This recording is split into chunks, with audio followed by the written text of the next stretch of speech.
সকাল থেকেই রাস্তায় নামে মুসল্লিদের ঢল।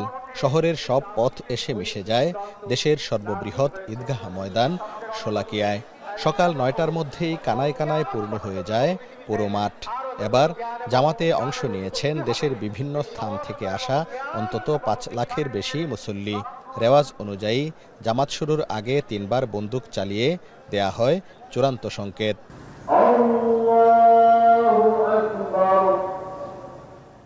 শোলাকিয়া ঈদগাহ মাঠে ২০৬টি কাতারে ঈদের জামাতে অংশ নেন মুসল্লিরা। ময়দান ছাড়াও আশপাশের সড়ক, বাসাবাড়ির ছাদসহ যে যেখানে পেরেছেন দাঁড়িয়ে আদায় করেছেন ঈদের নামাজ। আর এখানে এত মানুষ হয় যে সকল মানুষের সাথে একসাথে নামাজ পড়া, একসাথে দোয়া করা, একসাথে রোনাজারি করা আল্লাহ তাআলার কাছে, এটা কবুল হওয়ার সম্ভাবনা খুব বেশি থাকে। আইন শৃঙ্খলা বাহিনীর লোকজন নিয়োজিত আছে, তারা সুশৃঙ্খলভাবে রাস্তার প্রতিটি মুড়ে মুড়ে তাদের নিরাপত্তা দিচ্ছে। এটা তো অনেক খুব আনন্দের বিষয় যে আমি এত লোকের মাঝে নামাজ পড়তেছি প্রথম কাতারে এসে, আর খুশির তো কোনো বিষয় হইতে পারে না। মুফতি আবুল খায়ের মোহাম্মদ সাইফুল্লাহ শোলাকিয়ার ঈদ জামাতে ইমামতি করেন। দীর্ঘ ১৫ বছর পর তিনি ইমামতিতে ফেরায় স্বস্তি জানিয়েছেন মুসল্লিরা। বান্ডেল থাকলে প্রতি সেনমানিতে টাকা বাঁচবে।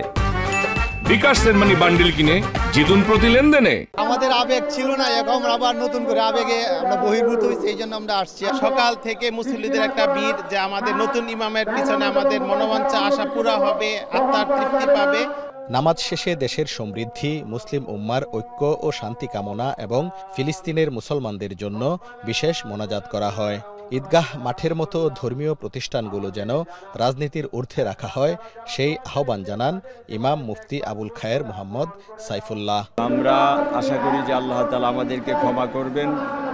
যে সমস্ত মুসলিম নারী জামাতে শামিল হতে পারেন নাই, তাদের জন্য আমাদের দোয়া রইল, তারাও মোনাজাতে আমাদের সাথে শামিল হতে পারেন। আর বাংলাদেশের শান্তি শৃঙ্খলা তরক্কি যাতে আল্লাহ তাআলা দান করেন, ভ্রাতৃত্ব দান করেন, মুসলিম উম্মার ঐক্য দান করেন। ঈদ জামাত নির্বিঘ্ন করতে ৫ স্তরের নিরাপত্তা বলয়ে ছিল ১৫০০-এর বেশি আইনশৃঙ্খলা বাহিনীর সদস্য। সেনাবাহিনী সহ মোতায়েন ছিল ৫ প্লাটুন বিজিবি। ৬টি ওয়াচ টাওয়ারে নজরদারিতে রাখা হয় পুরো এলাকা। সম্মানিত মুসলিমরা যাতে সঠিকভাবে সুন্দরভাবে এসে নামাজ আদায় করে আবার যাতে সুন্দরভাবে যেতে পারে, আমরা সেভাবে সুশৃঙ্খলভাবে আমরা নিরাপত্তা ব্যবস্থা নিয়েছি এবং ট্রাফিক ব্যবস্থাপনা আছে, এবং আমরা যদি বলি নিশ্চিত নিরাপত্তা ব্যবস্থা বিরাজমান।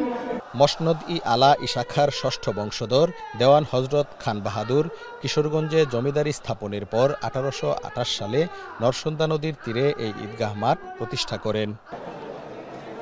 এবার এযাবৎকালের সবচেয়ে বেশি মুসল্লি নামাজ আদায় করেন শোলাকিয়ায়। মুসল্লিদের যাতায়াতের সুবিধার জন্য ভৈরব ও ময়মনসিংহ থেকে 2টি স্পেশাল ট্রেনের ব্যবস্থা করা হয়। শান্তিপূর্ণভাবে নামাজ আদায় করতে পেরে দারুণ খুশি মুসল্লিরা। হারুনুর রশিদ, এখন শোলাকিয়া, কিশোরগঞ্জ।